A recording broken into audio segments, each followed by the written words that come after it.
What's good, folks? Y'all already know what time it is. We back at another dope episode of Weekly Views live from the bricks. Today, I got a special guest in the building. I call this man Phil Jackson, the Greg Popovich of the 9-3 camp, one of the most solidified engineers in the city, one of the best managers that I done seen in the city.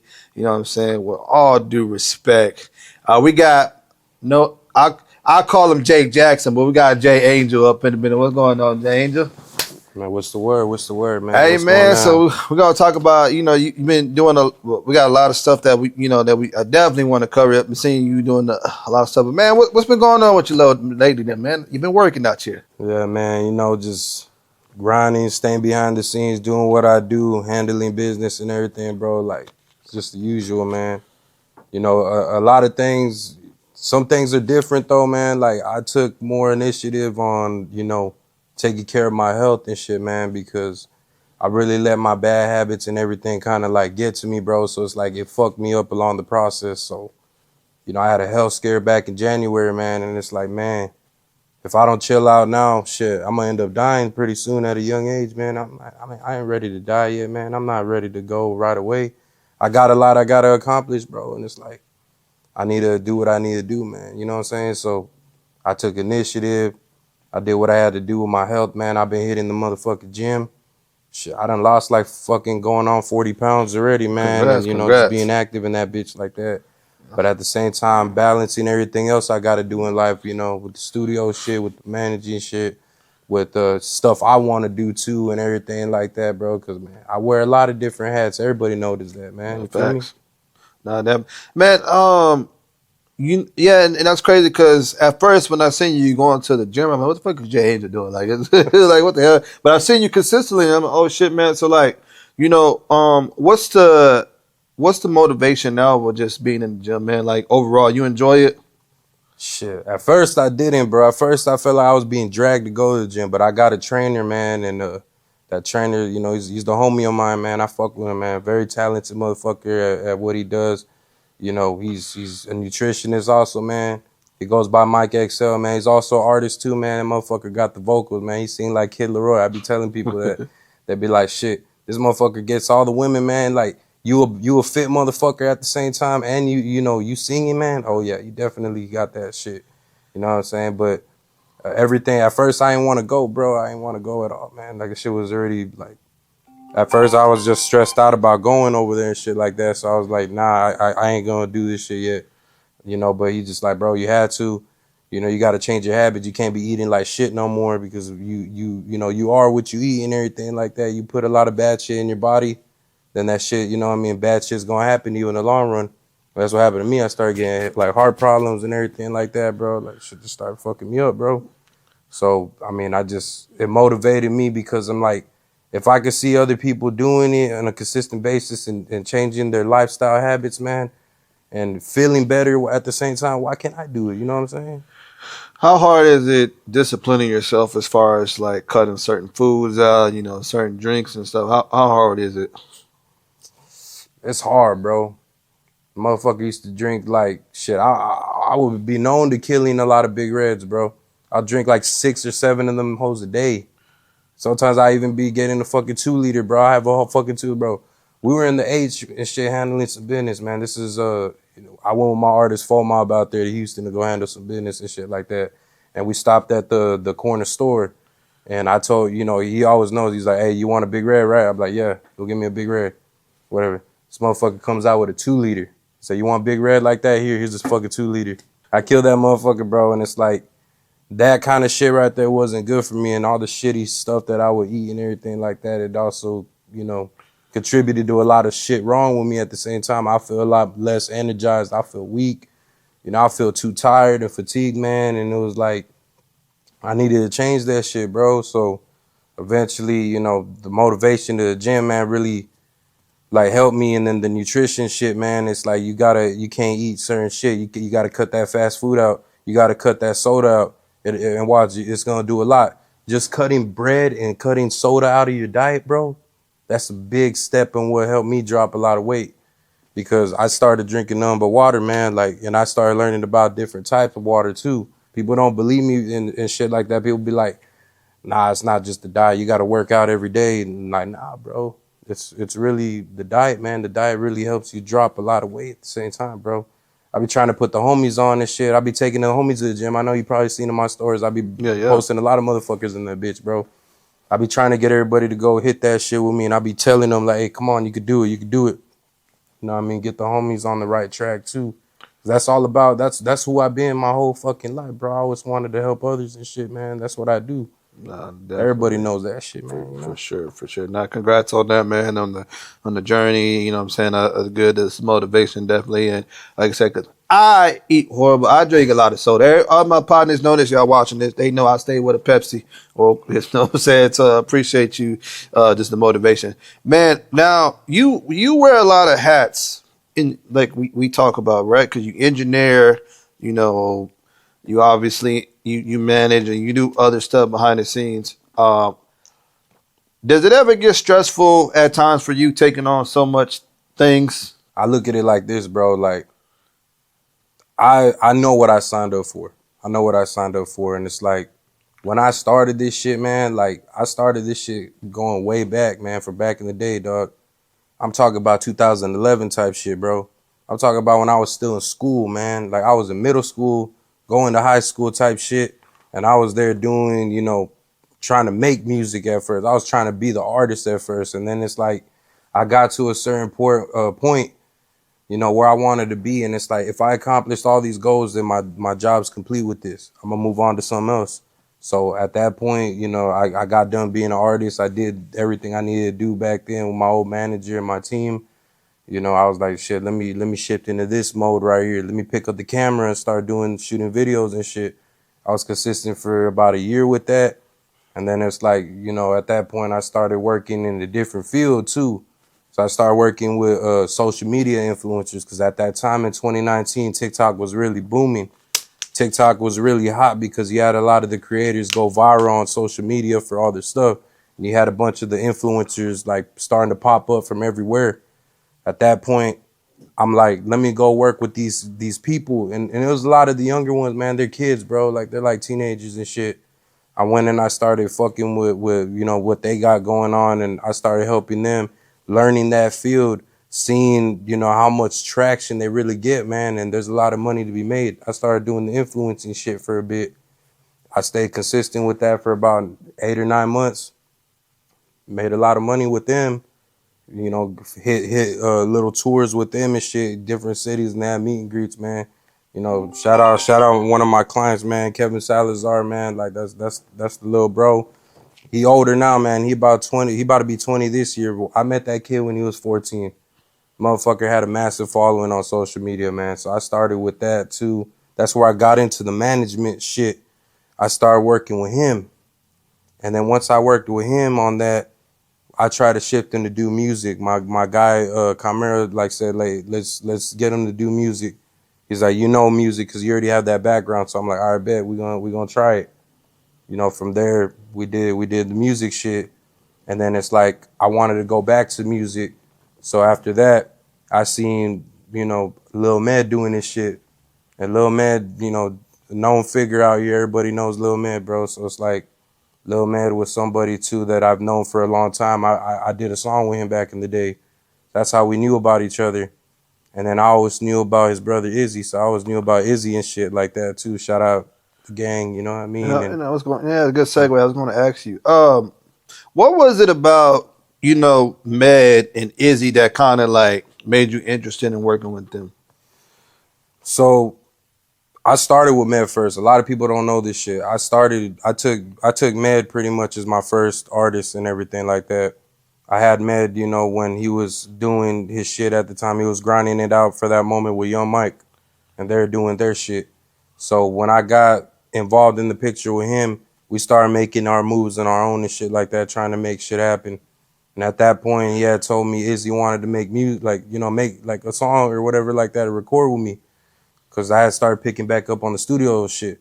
So at that point, I hopped back in the lab and I was like, all right, I'm going to get my stuff back and start doing music again like that, like engineering. So that's what happened. Me and Med were at his crib recording the song called Play With Me, which is Med's one of his biggest records. We recorded that at his crib. Izzy so happened to walk in, you know, hollered at us, whatever. He didn't really talk to me though. Izzy, you know, he was that type of person that's very, he still is, you know what I mean? Very nonchalant to shit, man. You know what I mean? He won't really talk to you like that unless he feels you out, bro. Like he scopes you out. No, that's true. No, definitely. Yeah, no, oh God. And some people be saying, some people will probably put it out there like, nah, he's just being stuck up. Nah, bro, that's not the case. He's far from stuck up. Yeah, a lot of people need to understand, bro. Like when you're in that position, bro, like you gotta scope certain shit out before you could just be like, all right, I'm cool with it. You know what I mean? I can open up. So it took him a while to open up to even working with me. And then he just told Med, hey, hit him up. I'm gonna record like 3 songs with him. He came through, we chopped it up, we recorded, went back. You know, after that, he was like, you know, I'm fucking with it. You know, Med already told him, hey, we got to do this. Like, I'm trying to, you know, make more shit happen. Let's make a studio. Went to, you know, the homie spot. We turned that bitch to a studio. Shout out Chris Tones. Yeah, that's where it came about. We made that bitch in the studio. And then I just told Izzy, bro, like, you got so much people asking for music. Your fan base is already growing, and you only got 3 videos out, bro. And you're only pushing 2 of them. You only got Blue Bonnets in Southwest San Antonio, Texas. I'm gonna, yeah, that's a good segue too. Let's talk about Blue Bonnets, because when I heard that shit, man, like, what was the reaction when y'all seen that thing kind of became like a, you know what I'm saying? It started blowing up, like, you know, what was going through your head when y'all seen that moment? So at that point, he did those records before I even came in the picture. So he was working with somebody else at that point. You know, I went to school with that dude, but, you know, he was working with him at that point. And he wasn't even taking music serious like that. He was just kind of just doing it and just dropping it. No promo, just put that bitch out, let it do what it does. But he knew that bitch was growing, so it's like people kept demanding more. Then he went and said, fuck it, I'm going to go do another one. Him and the homie Jayy went and dropped that 6 feet. So that shit started going up too. And then at that point, the demand started getting really high. People started asking me about it. Like, hey, like, tell him to do more stuff, because they started seeing me around them more. And once we started locking in the studio with each other and making the songs, we already knew, like, I told him, I was like, bro, you got to take this shit serious, bro. Like, we gotta do this shit for real. Like, you got a lot of people fucking with you like that. Med's got a lot of people fucking with him. Like, come on, bro, we gotta get this shit in motion. Like, I'm here to help. Like, I got the music shit already on, you know, on my back, that I know what to do already with that, like with the recording and the engineering shit. But I can also, you know, help y'all with y'all social media shit, you know, say what we could do. You need more posts, pictures and everything like that. Just be active on that shit, man. And I promise that shit's gonna go up. So I started, you know, saying it, you know, let's start making this shit shake. So at that point where I like, man, let's run it, you know what I'm saying? So we started working together, man, and we kept dropping, bro. Like, we just started seeing it, and we're like, look, we gotta promo it like this, post it at this time, let's share it like this. And then from there, shit just started running up. That shit was unreal to me, because it's like, we're in the city, bro, like, and you could disagree if you want, bro, but like, we're in the city, bro, where, to me, in my opinion, I feel like we don't have a lot of fucking star power out here like that. Like, I will agree. I will agree. I want to shout out to Med though, and shout out to the whole camp, because, you know, a lot of times where everybody knows, you know what I'm saying, and, you know, Izzy is kind of the face of the brand, and it looks like they're Lil A's real supportive. Shout out to A too, you know what I'm saying, definitely a rap veteran in the city, and you know, I love that him and Izzy linked up and kind of took him to a whole nother level, you know what I'm saying, on both of their part. A shout out to Med too, is being very, even though they're brothers, he's kind of like, he's very supportive. There's no hating, like, you know what I'm saying, it's all you know, everybody has their position, and, you know, it seems like it's a real family vibe, or it's like Med and Izzy being related, but it seems like, you know, see Chris Tones, and I hope to meet him. I ain't never met him yet. But, you know, with y'all, with Chris Tones and everybody around us, it seems like it's just a real kind of, you know, definitely a tight circle, man. So I want to shout out to. Yeah, nah, for sure. Like, it definitely is. We keep the same people around us, man. That's pretty much, because we already know, we know how certain shit goes, so we try to keep the circle as small as possible, you know, just so we know, you know, who's in, who's out, you know what I mean, shit like that. And it's like, everybody does their part really well with this shit, man. Like, we got the whole team, you know, Izzy, Med, Lil A, Tones, Antoine, Retro Moy, Trill Vibes, man, DJ Durag, man. Like, we got us all on deck, bro. So it's like everybody that sees either one of us, you'll see more than likely the rest of us with each other. And it's like that. Everybody, you know, if somebody has a show, let's say if Med has his own show, then, you know, all of us are still gonna pop out, man, because we're family, bro. It's like we a big movement, bro. We're a big movement. We're family, bro. It's deeper than this shit, bro. It's deeper than just rap. Like, we're not just there to link up in the studio, bro. We're around each other on a consistent basis, daily basis, bro, I would say. Like, I done spent shit the last few years around them almost on a daily basis. Monday through Thursday, bro, we'll be in the lab working. Even sometimes on the weekends, we'll go out and do this and that. We'll pop out with each other, bro. Like, you know, just certain spots, you know what I mean? That's how it is, bro. We got that kind of bond with everybody, bro. And it's like, I'm proud of everybody doing their shit, because it's like, with everybody doing their part, bro, like, shit can't fail, man. We've been on it for the last couple of years, bro. They see like the movement, bro. They see how strong, you know, we are with this shit. We're trying to, you know, keep shit going. We're trying to elevate. We're trying to, you know, put the city, you know, on, bro. Like, everything, bro. Like, we're doing what the fuck we can, bro, to make it out this bitch, bro, and to really show love to the city, bro, that helped us, man. Because, I mean, a lot of people will say, if the city ain't supporting them, they gonna get the fuck out and put on for somewhere else, bro. Like, we're not like that, bro. Like, no matter what I do, no matter what they do, you know, what the team does, we're never gonna just disregard our own city, bro. Facts. That's not what we do. I know a lot of other people might be okay with doing that shit. That's not okay in my book, bro. No, facts. Now, when things started, really, the squad started gaining motion. Did you ever tell them, like, "Hey, fellas, you know what? We gotta watch how we kind of move around the city." You know what I'm saying? Hey, we can't go to this club. You know what I'm saying? You know, unless we're, you know, protected. Have you ever had them talks with them? Well, we get a lot. I mean, bro, we get a lot of love, bro, in the city, bro.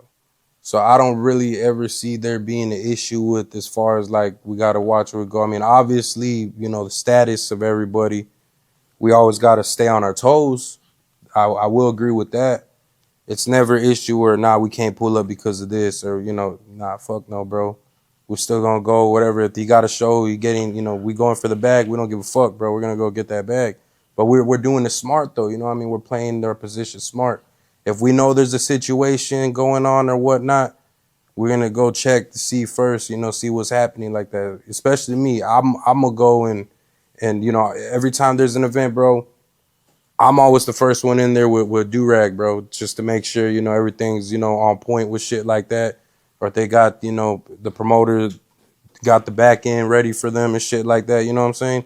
I'm always going in there first. It's never been an issue where it's like, we gotta watch out and shit like that. To me. Now, obviously, you know, been a few years, you know, y'all had some labels coming out of y'all, you know, 99 overall. Shout out to Sean Cotton and you know, and third, you know what I'm saying, for that situation. Were there more labels coming out, you know, after that situation? A lot.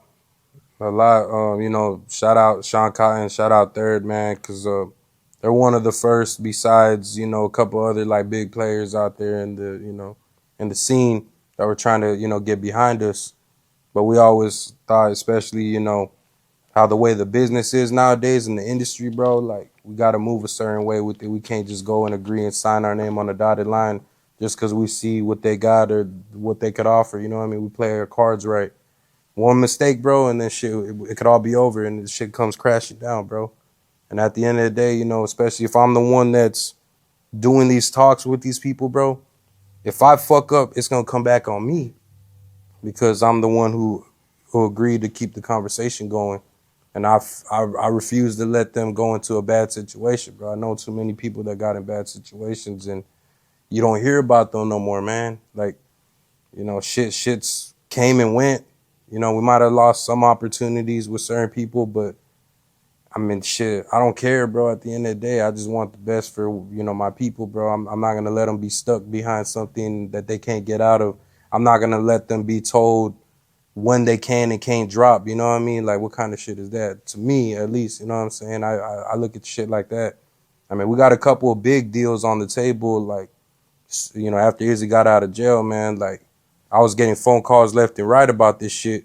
Or they would message me, they'll find me on Instagram and say, hey, like, because I was on Izzy's Instagram when he was locked up and shit like that. Like, I stay tapped in and I stay, up to date with everything as far as like what goes on and shit and who's hitting who up. Same shit with my other artists too. You know what I mean? My other artists went viral and shit like that for Shout out rapping in the to classroom. FOMOB. We're gonna get into R&B FOMOB in a bit. Yeah. Now, you see, and I'm proud of all y'all too, and especially I wasn't there from the beginning, but I kind of caught it, saying at the right time to where it's at right now. Izzy, I feel proud when I see Izzy on these top Texas lists. You know what I mean? Know that he's not just, it's not just San Antonio. What's the love out of town like though for y'all? Shit, we get love, bro. We get love. Shit, we go to Houston a lot. We go to Dallas a lot. They show love, bro. People recognize them at spots. We'll go to the mall. People will stop and take pictures. Shit, somebody seen us at this chicken spot called S&J's out there in Dallas, bro. I love that spot, man. Shout out Retro for putting me on. But yeah, man, we went to eat at that spot, man. So we walked out and we are going inside, bro, to order at, right there, but it was closed, so we had to order at the window. Well, Izzy was placing his order. Somebody came out. He was like, oh, shit, bro, you're Izzy? So he was just like, oh, fuck, bro. Like, hell yeah, bro. Like, I fuck with you, dog. I've been knowing about your shit. And it's like, damn, we're like 4 hours away from home, man, and somebody already knows I'm out here like that. Like, that's crazy. Major, man. We noticed that shit got even bigger, though, too, because people from out of town more and more were posting about him, too. So it's like, when shit took off, too, even more, like, the shit was, going crazy for him, bro. The out-of-town love is real, bro. We fuck with everywhere we go. We went to Kyle, Texas to do a show, his first show since being out. We went out there, man. Shit, the fans were going nuts for him, man. It was crazy. It felt heartwarming to see that because it's like a lot of those people were from Austin, like Austin area and shit like that. They came out and they bought tickets to show love to bro. Same, we went to South Padre, did a show with Key Glock and NLE Chopper, man, and people knew him out there in the valley, bro, in the 956. So I'm like, damn, we by Mexico and people know who he is too. So we really got that shit going. You know what I'm saying? I want before, man. Now we're gonna get into R&B FOMO, but I want to talk to. Let's talk about you and Tay Tay Made It. Shout out to Tay Tay, man. Another, very very crucial producer to come out from the city doing some major things. How did y'all two link up? See, it's crazy. I knew about Tay Tay for a long time, bro, and I seen everything he done. Shit, I tried to hit bro up, I want to say in 2022. Like 2022, yeah, like going into 2023. Because I asked him, like, shit, I had hit him up and asked him, like, what's up with some beats for Izzy. You know what I mean? He ain't never opened my message at the time, but it's cool. I know he was doing big things, though, you know what I'm saying? So it's like we got somebody from the city getting those big hits like that. So it's like, hell yeah, this shit's live, bro. Seeing somebody like that, especially working with Top, bro, like, it's big, bro. That's huge for San Antonio. And it's like how we linked up, I'll be at Davies and shit. I'll be recording at Davies and we would have the studios shit set up there and shit like that. So we'll be at Davies working and handling business, man. And it's like he will be in the room in the back and shit like that. He'll be back there cooking up with Tevin and everybody. They'll go use the back room and start cooking up there when we're there. And he'll come out sporadically and shit, moving around and everything like that. We'll see him. I met him at this studio near downtown, and I met up with Big Homie P. Shout out to P. So shout out to Big Homie P. You made for it, man. Like P really did a lot of shit for me, bro. Like I would not have got into a lot of these, positions, and I wouldn't have made these moves without P. That's how I linked up with Tay Tay. P introduced me to him, man. We had a meeting at the studio and shit. Me and Fo and them, and we were just chopping it up. And then eventually, me and Tay Tay got locked in after that. You're seeing me, and he told him about me and so. We locked in each other's numbers, and After that point, he knew I was at Davies going hard every night, bro, and that motherfucker just working with the gang and shit. And he'll see that because he'll come back and forth. We'll walk through the room and see me working. So, man, we just locked in right after that, bro. That's how it was. Now let's tell us about your trip to you went to one of the most famous spots in Utah, man. You went to Grave Digger Mountain, man. Tell us about that. If you could talk about that trip, man. What was that experience like, man? I'm gonna be honest with you. I can only make this really brief, bro.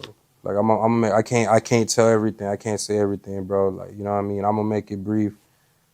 It's beautiful out there, bro. I ain't never been out there. I'm gonna just say it's a crazy experience to just be in that spot, because watching it from the media and everything like that, they're like, you would think there ain't shit out there like that, bro. Like, really, like, it's just a real dead area. But like, when you get up there, bro, it's like, man, you look at that view and you're just like, damn, man, this is crazy to see all this shit, man. You really here.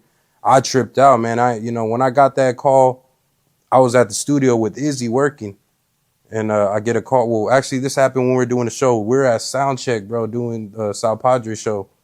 During soundcheck, I get a call from Tay-Tay, and it's like, I don't really, Tay-Tay won't hit me up out of nowhere just to hit me up and see what I'm doing. You know what I mean? He's a busy guy. He got shit going on. But he hit me up, asked me, hey, what's my schedule looking like? Shit like that. How well am I on Pro Tools? I said, I know what I'm doing with it. I've been doing it for a while. He's like, all right. He told me about the opportunity. So I was like, oh, shit. I was just like, okay, because he said, he was going to go out there coming up like that week. So I was like, okay. But to me, I always look at it like this. I don't move a muscle or anything unless I know it's shit for sure going down. So that second time in the lab, when I was with IZZY and them, I got the call, the FaceTime call. And then he told me what the deal is. He said, hey, I need you out here. We need you here, ASAP. Can you get a flight like tomorrow type shit? Shit. 6-hour notice. Went back. I saw, this was legit, man. And I went back, did what I had to do, got ready. Shit, I booked the flight that same fucking, evening. I headed out. I didn't sleep, bro. I stayed up, packed my shit up. I didn't know how long I was going to be gone. There's no telling. I booked the one-way. Went out there, man, and, had to wait for them. They had a busy schedule. I waited for about 6-7 hours before we linked up. Went up there, man, I can't talk about too much about that shit, but I'm just saying, it's a crazy experience. I was there for a whole week. And I know you can't speak too much, but how was it just get to, work with YB, if you can, because that's top, man. That's the biggest, artist, one of the big the world biggest artists on YouTube right now, as far as as far as hip hop, you know what I'm saying, selling. So what was just that experience like? So I'll just look, this is the best way to put it, bro. He's, it was unreal. You know what I mean? It's unreal, and it's like, he's a very unique individual. I'm gonna say it like that. That's bro, I fuck with bro. I fuck with him, man. Unfortunate the shit that just happened, man. Free the boy, man. Free Top, man. You know what I mean? I always show that love, bro. But that shit really, did something for me. That's something I could scratch off my bucket list, forever, man. Working with, one of the key players out there, bro. One of the biggest in the game right now, bro. And it's like, definitely. I just can't speak about the other shit, man, respectfully, bro. But it was a crazy experience. Most definitely. Now, obviously, when word got up that, you engineered, and, how did you react to the comments of people saying, oh, that mix was trash? And did it get to you? Look, bro, I don't give a fuck, bro, what anybody got to say about me at the end of the day, bro, because it's like, I done spent all my time doing what I need to do with my shit to worry about what the next man got to say. I look at shit, I'll peep shit out, be like, I'll laugh about it, bro, because it's like, that shit don't really fuck with me or faze me, because it's like this, all right, you get put, you at the end of the day, bro, it's like this. I got put in that position for a reason, because of the shit that I do, you know what I'm saying? A lot of people, I don't think anybody out here could say that they got that opportunity like that. And it's like, everyone's got a preference, bro. You can't expect to make them sound the way you want to all the time, because a lot of times the artist is going to tell you what they want to sound like. and they gonna say, do it like this, do it like this, do it like that. At least my clients. Some of my clients will let me do what I do on it, and you know, from what I feel like sounds right to me, and you know, that shit will be straight.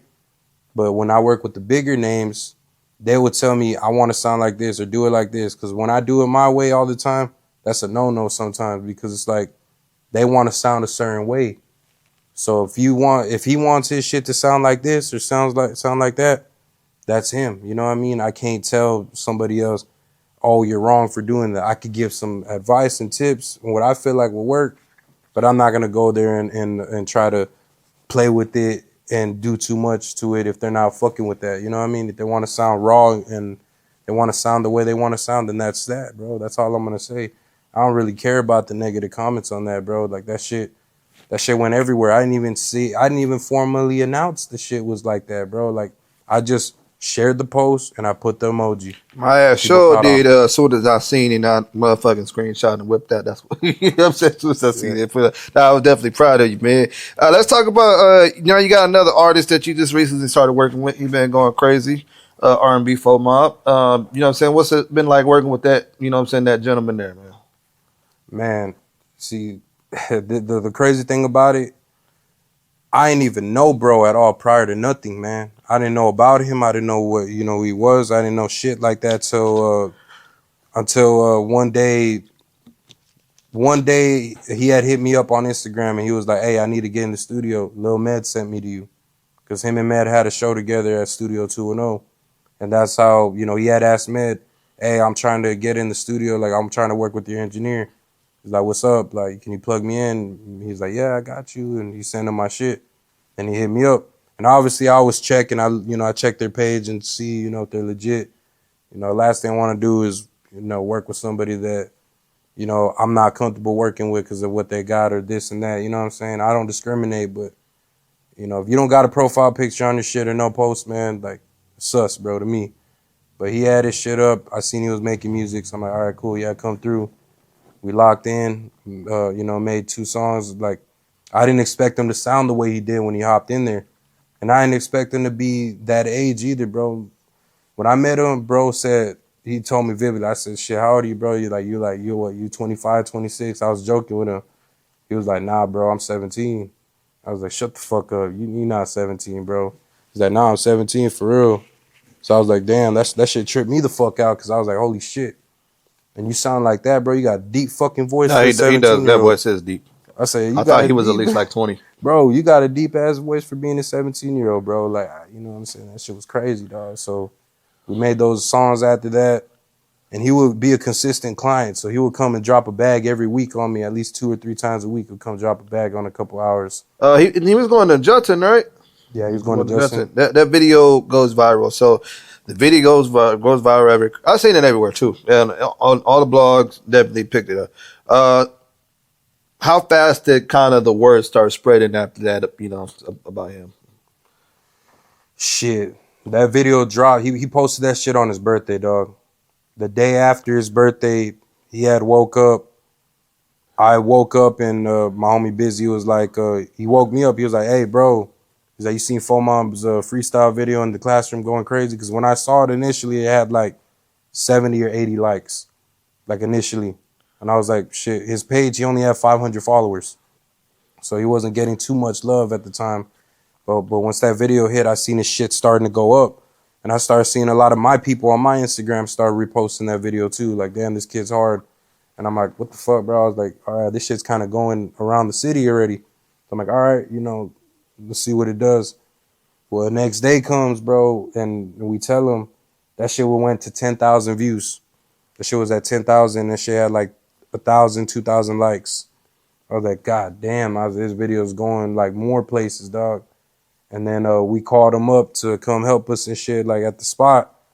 And at that point, that shit already had went up to 100K, bro. And at that point, I was like, bro, it's at 100K already. I said, this video's going viral, bro.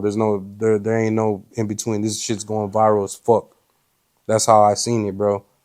And his followers just kept going up. He went to 5,000 in the matter of 2 days, like 5,000 followers, and that shit was just spreading. And then at that point, we had a talk, and he was like, fuck, bro. Like, my shit's going crazy. I'm getting people asking me for features. My Instagram's blowing up. Bro, like, what can I do to make my page look more better? Like, I know you work with Izzy and them, bro. Like, what can we do? And I told him, too, I was like, bro, let's do it like this. Let's make some shit shake, bro. Like, I feel like at this point now, you need somebody in your corner at this point because the shit you're doing, you're going up. I feel like you need somebody right now to guide you to the next level, bro. Like, we could do this shit, man. So, you know, this is when Izzy was locked up still.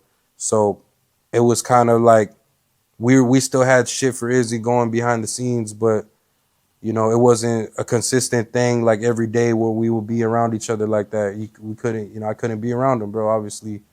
So, you know, once me and Fo locked in, we started working, bro. We made that agreement. We started fucking with each other on the music shit heavy, and he came around more and more. I just told him, look, I got you. We'll make it like this. We'll do this. We'll do that.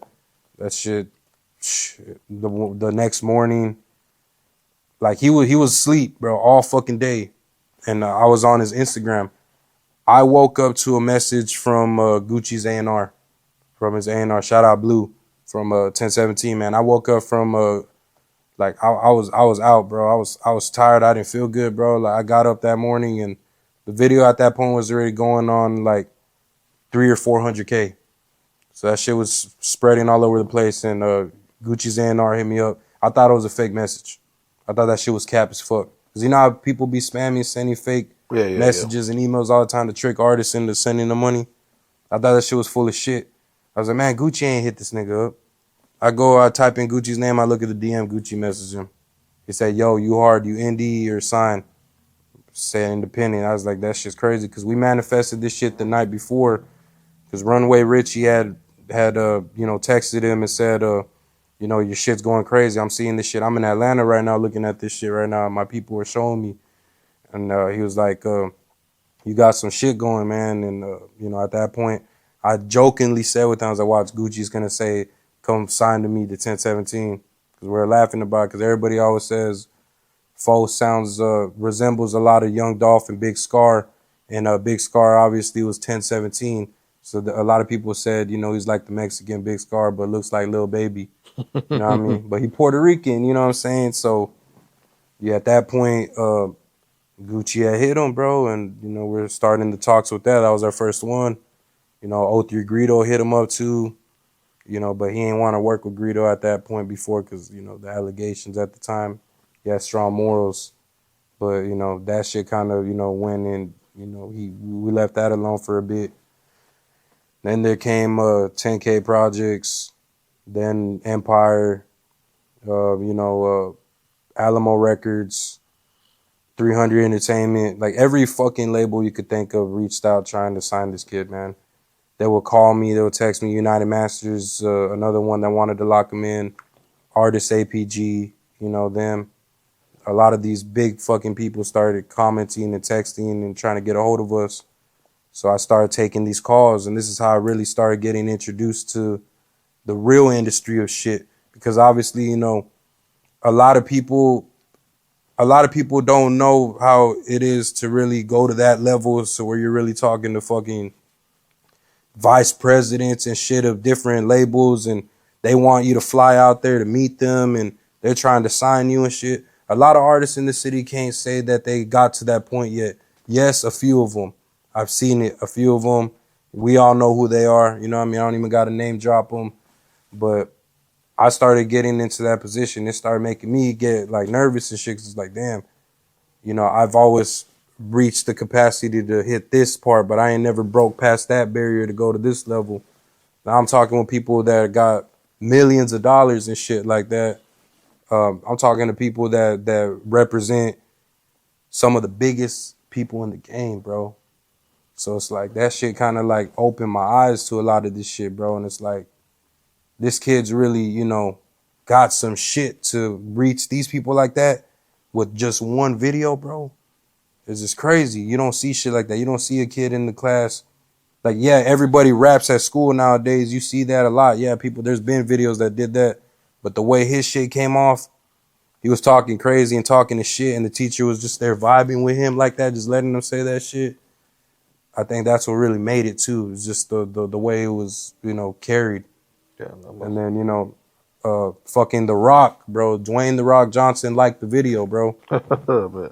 Because the teacher is a fucking mega fan of him, had like pillows and shit on the background of him, and everybody kept spamming The Rock in the comments.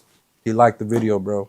I was like, whoa. That's major. Yeah, man. that shit. At that point, I was like, yeah, this shit's going places, bro. That's major. Before we get out of here, we gotta talk about this big show that's coming up, man. Hold on, I gotta ask because it is not too many. I'm gonna get flack for this in the comments. I don't give a fuck. I haven't seen a San Antonio artist pack out the main room Paper Tiger besides Blake. Izzy's getting booked for that. Now, is there pressure on y'all as far as delivering a great show at this venue? Are y'all nervous or what's been the process so far? You know what's crazy, bro? You mentioned that, bro. Me and my team booked Blake for that show. We threw that show back in 2018. Me and my guys at the Paper Tiger. For real? Yeah, it was me and my people. I was at that show. Oh shit! Yeah, me and my people. Shout out to you. Me and my people did that show back then, man. And Blake said my flyers suck, bro. I made a flyer. He said this flyer's so trash. My bad, dog. You know what I mean? I just had to whip something up right away for that show. Got them printed out. Shout out. I don't know if Ryan's still with the Paper Tiger, probably not, but we talked about that shit and made that a thing. So once I seen that sell out, I was like, man, I ain't never seen nobody from the city do that. So it's like, it is, in a way, to me, it is some pressure in a sense, you know what I mean? Because it's like, we got somebody, we got a lot of big names on this motherfucker, bro. Why can't we sell it out? You know what I'm saying?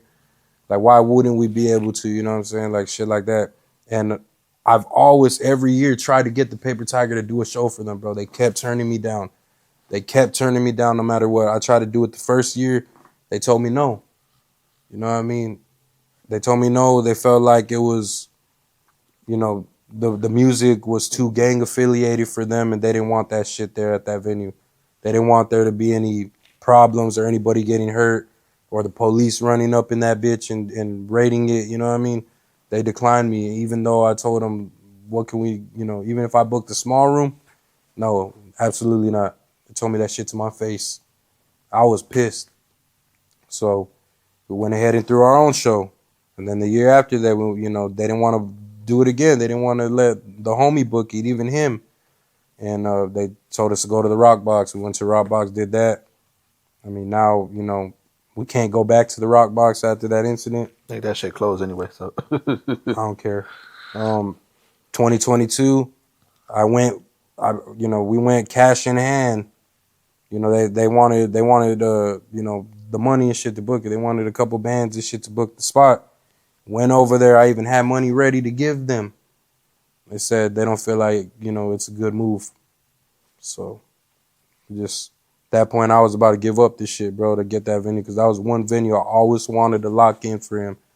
And I always wanted him to do that stage, the Paper Tiger. It was just so hard to get in that bitch, bro. And like, we finally did it now, you know what I mean? Now we partnered up with the company that throws a lot of the events there. They really got a good relationship with them. Shout out Aerial Life Shows, man. I fuck with y'all. They took the chance, bro. And we negotiated this shit for like 2 or 3 months.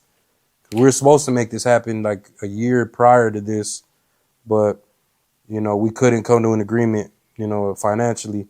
So they finally said, all right, let's do it. We see Izzy's buzz is up at this point. He's doing his shit.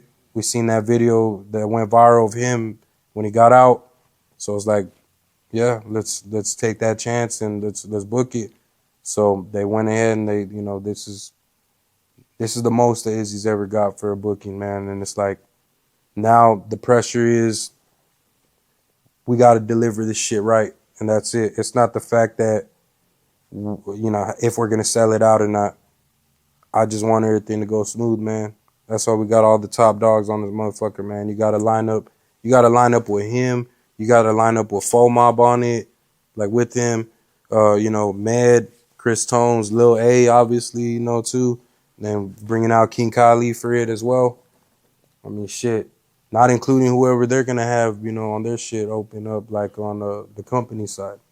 So it's like, it's gonna be a major show, bro. Like I want everybody there, bro. We want the city to come out because we want it to be, you know, like the way it was in 2018. You know how, you know, when we threw that show for bro, you know what I mean? The whole city popped out for that. Nah, for we want to sure. do this shit again, bro, this way, and show the next gen over here. You know what I mean? We got to do it, bro. Like I'm trying to get this shit going, man. I mean, June 14th, dog. June 14th. Nah, June man, I 14th. was definitely proud when I seen it because, like I said, I mean, there's artists in San Antonio that get the small room, but you know what I'm saying, and that's not a knock on anybody that gets a small room, but to get the big room where, you know, legendary artists and, you know, mainstream artists, you know what I'm saying, to go through is a major accomplishment for artists in the city, and I think it's motivation for people to go harder because, like, a lot of artists' dream is to get to there, and then to get to the Aztec Theater, man. So I want to salute y'all. You know what I'm saying? What date do you say this? June 14th. June It's on a 14th. Friday. It's on a Friday. June 14th, yeah, all ages, I'm pretty sure. All ages, All right, man. make sure We y'all get expect y'all everybody. tickets. We expect everybody to pop out to that shit. You know, bring your parents, man, your grandparents, bring your kids, bring your grandkids, man. Y'all go shop for the tickets. We got hard copy tickets on deck, online tickets all day. You know what I mean? The early bird tickets sold out already. Goddamn. So already, and it's been only fifth day now. That shit's already like, you know, going already, man. And so it's like definitely making me proud, man, because it's like shit. We worked to get to this point. And Izzy ain't get to do a show last year, bro, because we do one every year, bro. We ain't never got a chance to do a headlining show last year because he got locked up, man, unfortunately. So this is his homecoming show, so it's very special and it's near and dear to him, bro. So it's like, I got to deliver, bro. We got to all deliver for this shit, man. And it's like, if we get everybody in on this shit to show everyone else what the city's about, dog, it's going to be crazy, man. Man, I'm proud, man. I'm gonna give a shout out to all y'all. I'm gonna give a shout out to Izzy, especially one of the, you know, there's a lot of artists in this city with names, and like I said, I don't got a name drop, but you know, he's the way he shows love to the blogs, the way he shows love to, you know, the people out here doing podcasts. He's not too Hollywood, like, nah, I ain't going on that shit. I'm very appreciative of y'all's team. You know what I'm saying? That y'all don't look down on nobody from the city because of y'all status. And man, so we'll salute y'all to that. But man, hey, June 14th, make sure y'all cop y'all's ticket. You know what I'm saying? Bring your kids, your side chicks. You know what I'm saying? You know, side pieces, everybody, grandmas, baby daddies, baby mamas. You know what I'm saying? Make sure that's gonna be live. I'm gonna be there. You know what I'm saying? He gonna be there. You know what I'm saying? Everybody gonna be there. So make sure y'all pop. But Jayy Angel, man, I just want to appreciate you, man. Come on the platform and proud of you. Proud of everything that y'all have accomplished and, you know what I'm saying, all the good work you putting in behind the scenes, you know what I'm saying? And the sky's the limit, man. And keep going, man. And fuck them comments. Don't even pay attention. Man, I don't give a fuck what they got to say about me, bro, because I know what the fuck I done, bro. And I know I've been in this shit for a minute, dog. For sure. But look, it's your man, Jay Ross with my man, Jay Jackson. I like to call him Jay Jackson, Phil Jackson of the 9-3 crew, Jayy Angel. Hey, man, y'all make sure y'all tune in to this when it drops. Yeah.